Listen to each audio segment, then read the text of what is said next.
In May of 1893, 27 million people visited a city that did not exist. It sat on 630 acres of former swampland on the southern shore of Lake Michigan, in Chicago. It had canals, lagoons, fountains, and colonnades.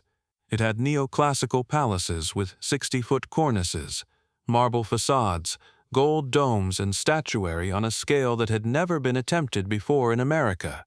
It had electric streetlights illuminating every building and every waterway, which was, in 1893, a technology most Americans had never seen. The photographs taken of this place look like ancient Rome, if ancient Rome had been built last Tuesday, and someone had just switched the lights on. The city was called the White City. It was the centerpiece of the world's Columbian Exposition, and according to every official record we have of it, it was built in approximately 2.5 years, using a material made of plaster, cement, and jute fiber, by 40,000 workers, on a site that had been a marsh.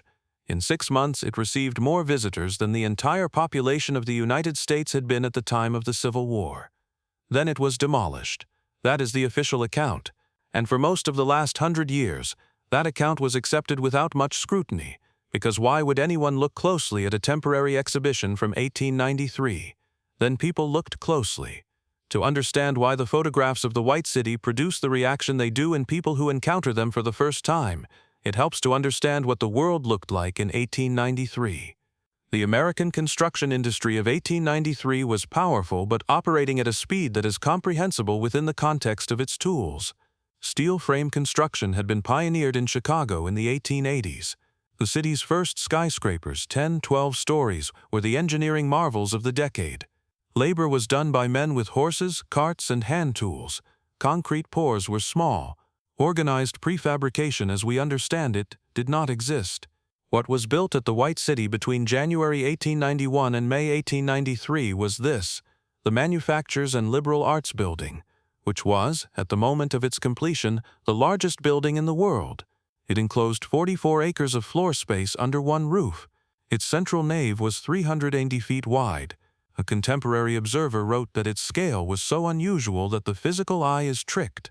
The Machinery Hall, the Agriculture Building, the Administration Building with its gilded dome, the Transportation Building, the Mines and Mining Building, the Electricity Building, the United States Government Building, and dozens of state pavilions, foreign national buildings, and auxiliary structures spread across 630 acres, all connected by canals and walkways and running under electric light.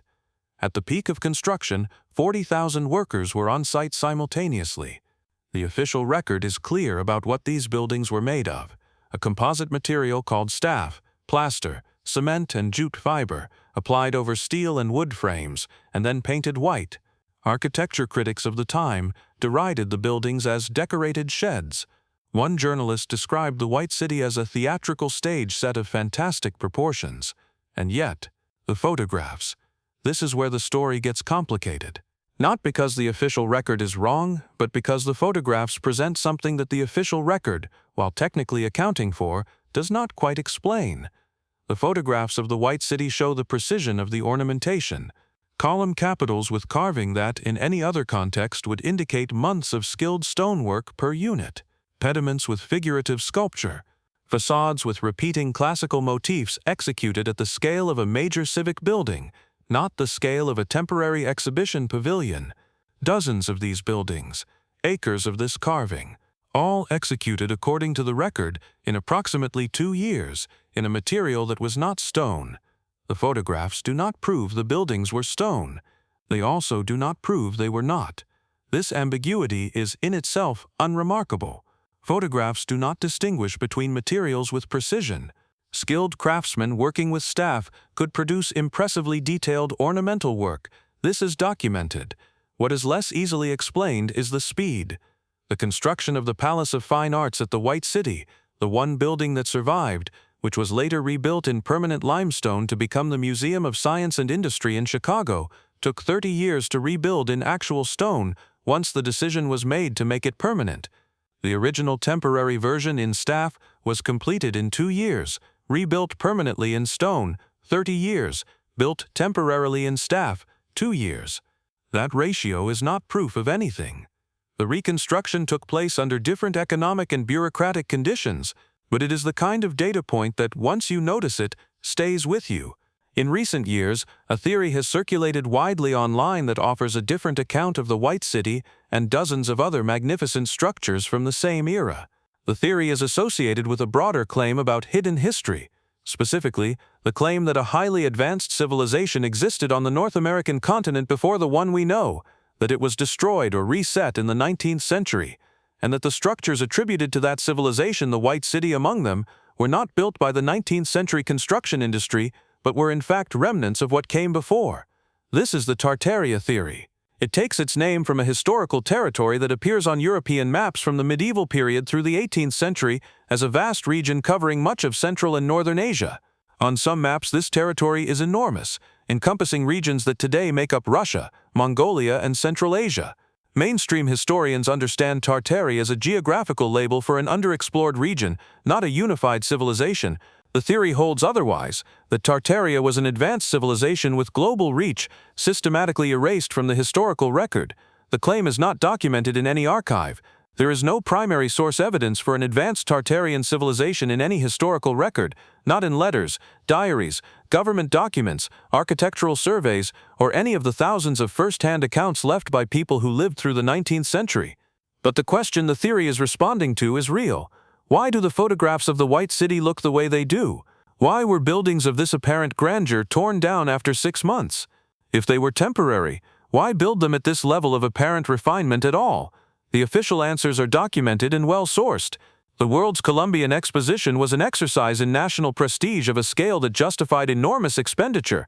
The staff material made it economically possible to simulate grandeur without the cost of actual stone. The demolition was planned from the beginning. These answers explain most of what we see. What they do not fully explain is why in the post-fair demolition certain sections of the buildings required sustained dynamite work to bring down.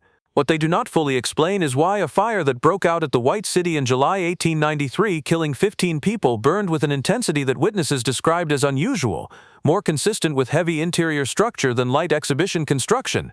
These anomalies do not prove the Tartaria theory, but they are genuinely anomalies. There is a broader pattern worth noting. The White City was not the only structure of its kind to appear and disappear in this period. The 1876 Centennial Exhibition in Philadelphia, the 1884 World's Industrial and Cotton Centennial in New Orleans, the 1889 Exposition Universelle in Paris, the 1901 Pan American Exposition in Buffalo, the 1904 Louisiana Purchase Exposition in St. Louis, the 1915 Panama Pacific International Exposition in San Francisco. In each case, vast architectural complexes were constructed for short-term exhibitions and then demolished. In each case, what was built was, by any reasonable measure, extraordinary in scale, detail, and apparent ambition. In each case, the demolition was planned and executed as a matter of course.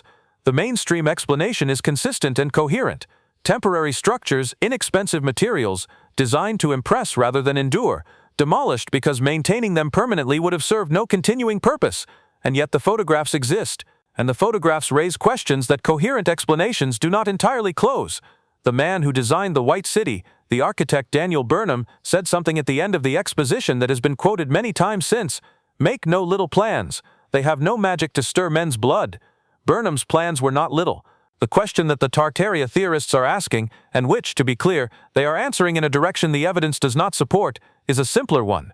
In 1893, in a city that had been a swamp 2 years earlier, with the tools and materials of the 19th century, where did the magic come from?